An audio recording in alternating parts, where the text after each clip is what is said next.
Welcome to Savvy Business, Life Unscripted with your host, Christina Rivera, where our guests share their wisdom and valuable business tips, empowering our audience to expand their personal potential. Hi, Midori. Welcome to Savvy Broadcasting, Life Unscripted. We're so grateful to have you out here today. How are you? I am doing great. Thanks for having me here. Oh, you betcha. We're happy to have you talk about something we've never talked about before and something that you're an expert on, and that's behavioral loops and how they keep us stuck.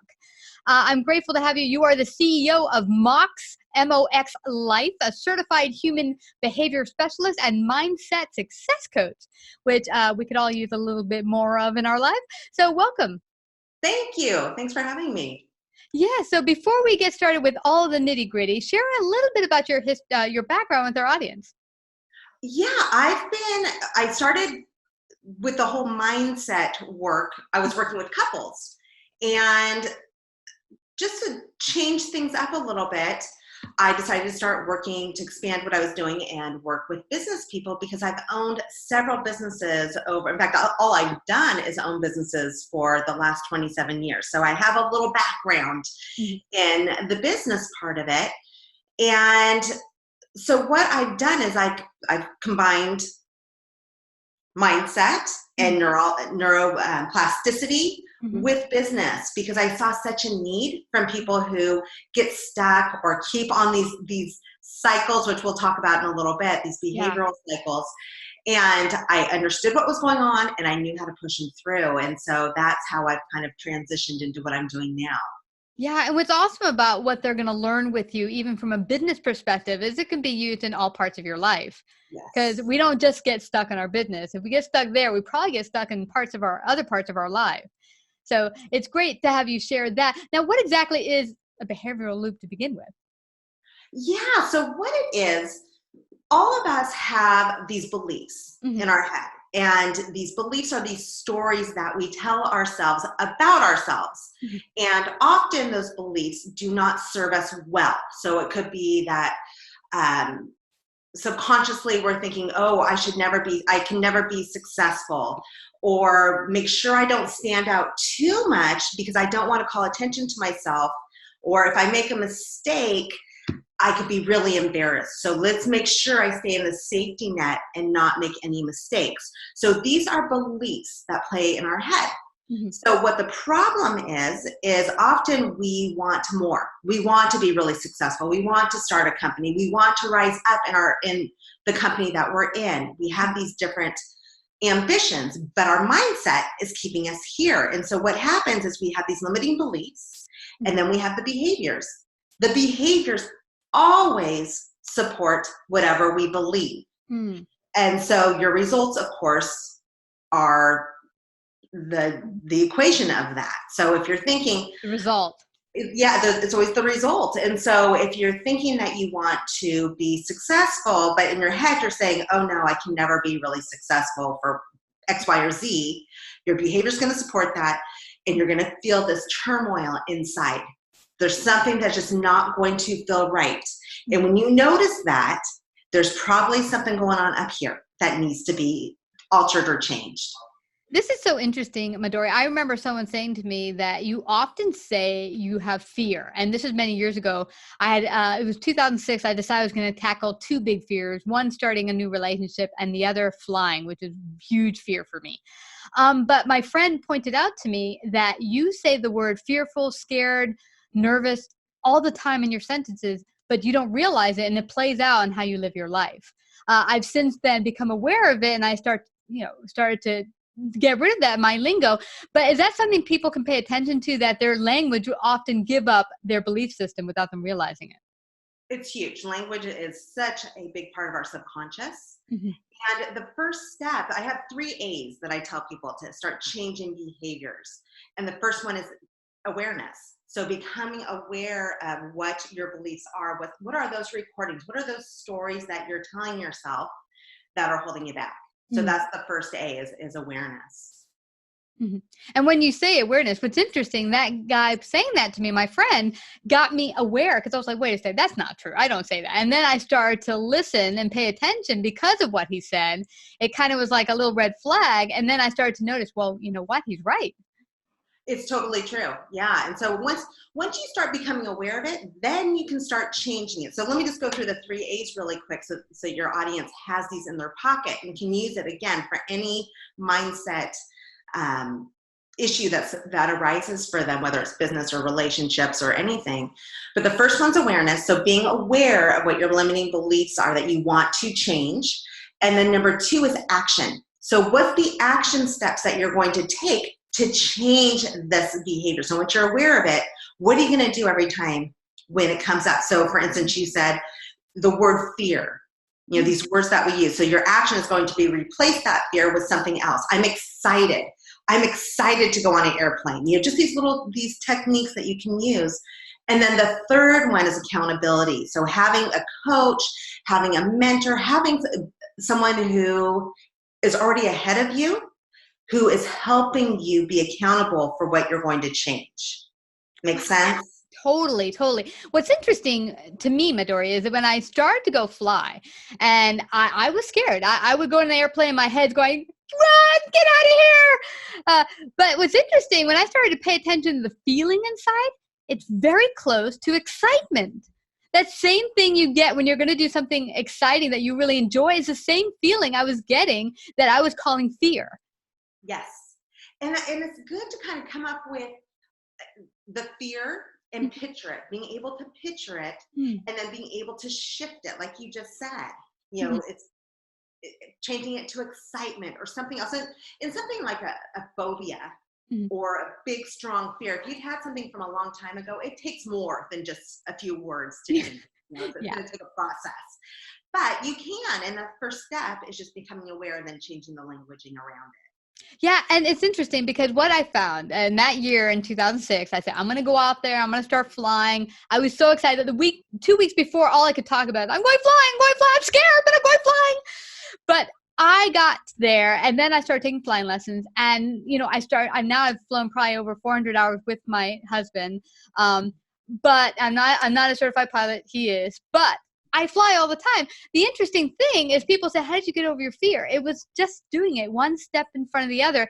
It's not this, I think what people look for, including myself, is what's that one bullet pill or a couple words or this workshop I can take that makes it all go away. And there really isn't a magic bullet for anything, whether it's a fear of flying or building a business. Yeah, you have to create a new habit, a new belief. Yeah. And what they say is it takes at least 90 days. Mm-hmm. So the stronger it is, it's going to take a little bit longer. But the more that you are, if it's fear of flying, if it's fear of success, fear of success is actually more common than fear of failure. Really? Yeah. Now, why is that? I want to understand. What is that about? I'll tell you why. Because fear of failure, we've done it before. It's something that we've all had failure somewhere, right? So we know what to expect when we fail. Fear of success, fear is about the unknown, right? So if you really look at fear, it's what you're scared of is what you don't know. And so that's why fear of success, fear of wealth. People are afraid of it because they haven't seen it before. They don't know what it's like. And so that's why. Isn't that interesting? It is. But I've heard of so many people who've reached the pinnacle of success only to sabotage it. Is that coming from the same space of, I don't want to be here because it's too uncomfortable? I heard Oprah say once, I used to keep the money underneath my mattress thinking I could lose this all. That the success I'm having is going to disappear, so let me keep it under my mattress. Is that what's going on? It's all mindset. Wow. So that's why people who win the lottery, who never had money, usually they lose. I think it's like 70%. It's a huge percentage. They will do something to lose it. So I had clients before who have come to me and we've helped them get more successful overcoming certain things. But then often there's something else that's going on there that we need to deal with. And that's what happens, because I have this one client who he was doing well and he was bringing in money, but he had never been wealthy before. He had always been raised that money is bad. Mhm. So somehow along the way, he was blowing the money. It was just disappearing, and he didn't know where. He didn't know what he was doing, Mhm. but it was gone. He was always broke, no matter how much. It didn't matter if he made, $1 million or if he made $1,000. He was always broke. So we had to recognize that behavior and dig deep to find where that belief system came from, and then we had to create a process to change that so that that habit was replaced with something that kept some money in his pocket. And so now he's doing fine once he became aware and learned about the process. So what I'm gathering is it's all right. First self-discovery, peeling back the layers, seeing where the hidden beliefs are. Once you identify them, now let's put a process in place where you don't keep reliving that over and over again. Exactly. Wow. That's what it is. It's very simple. Mhm. It's simple, but it takes dedication Mm. to overcome a challenge or a fear or a strong belief in our head. Yeah, it's so interesting, and it's like that for everything. I think it was 2 years ago now that I decided I didn't like where my health was, so I started to go back to working out, putting better food in me, but like everything else, once you've gotten used to a certain lifestyle, it's hard to get in the track of, okay, we're going to exercise, because there would always be some excuse to get you off track. Oh, well, I got to work late, or I got to do this. There's always going to be something to take you off track. It's got to be that this is my time frame. The process is 3 times a week, period. I don't care if the kid's sick. Husband, you got them. It's just, you got to have that laid out ahead of time to not fall off the wagon. And that's why, in your situation, having a fitness coach is so important, because that person's waiting for you at the gym, right? You're paying them, they're expecting you, so therefore you're going to show up. And even if you're feeling really tired, you didn't get a good night's sleep, you had a lot of stress at work, that person's going to push you beyond what you would normally push yourself to do, and you're going to rise up. That's why it's so important to have that coach or that accountability person there to help you get through those times where you're like, I want to eat this cookie and not go to the gym, right? It's the same thing, whether it's business or anything else.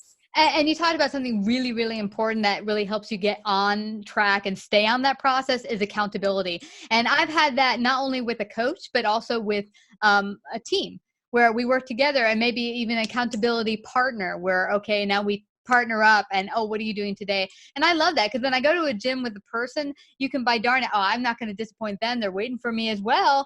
And they're working their buns off, so I can get my butt there and work my buns off tonight. Yeah, exactly. That's exactly it. So one thing I'm sure you've heard, Midori, is that, oh, well, I can't afford a coach and la, la, la. But we just talked about right now, right here, there's ways for you to get started today, regardless of where you are, that you can get accountability on the forefront, whether it's joining a group class, because, they have group workshops where you can keep yourself accountable, partners. There's always a way to get started today. There's always a way. You can always take some kind of small step. And then the other thing that I invite people to think about, if you are in business, you have to develop a business mindset. So therefore, you need to start thinking about, what's the ROI? Whenever there's a big decision, you have to think, what's the ROI? If I spend $1,000, if I spend $10,000, am I going to turn around and make maybe $60,000? If that's the case, then that's what you want to be doing. And that's more of a business mindset, that if you want to be successful, you have to learn these ways of thinking to become more successful.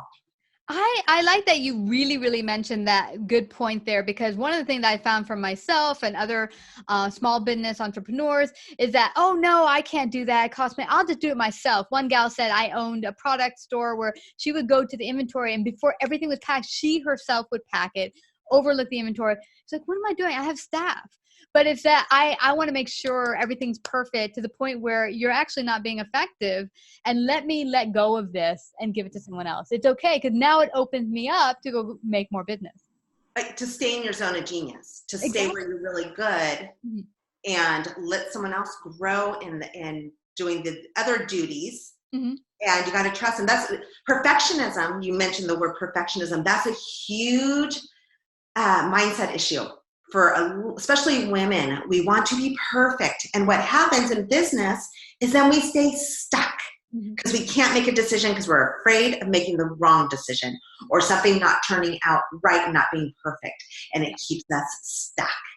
And I see this all the time. So I'm glad that you brought that up.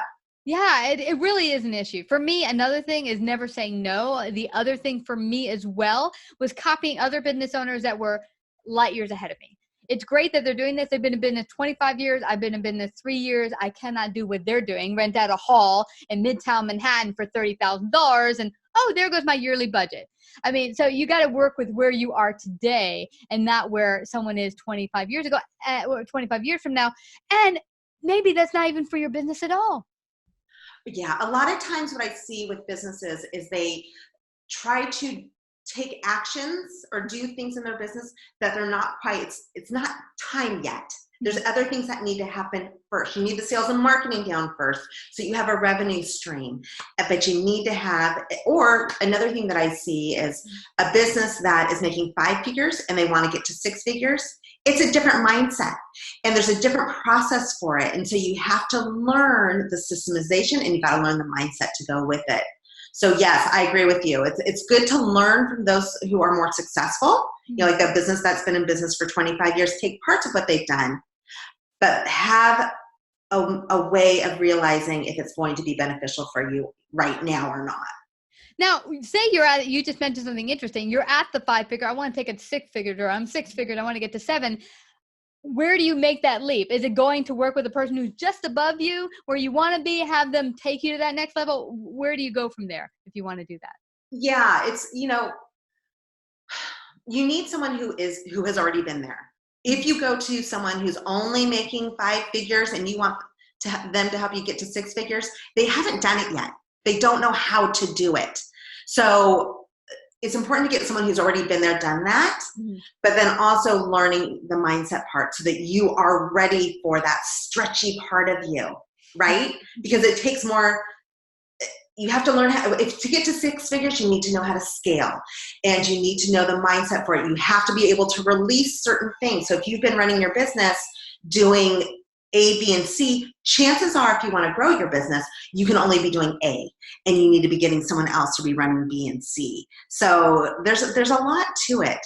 Yeah. But once you get it, it's not that hard anymore. And it's like, oh, okay, I got this. I got this in my pocket.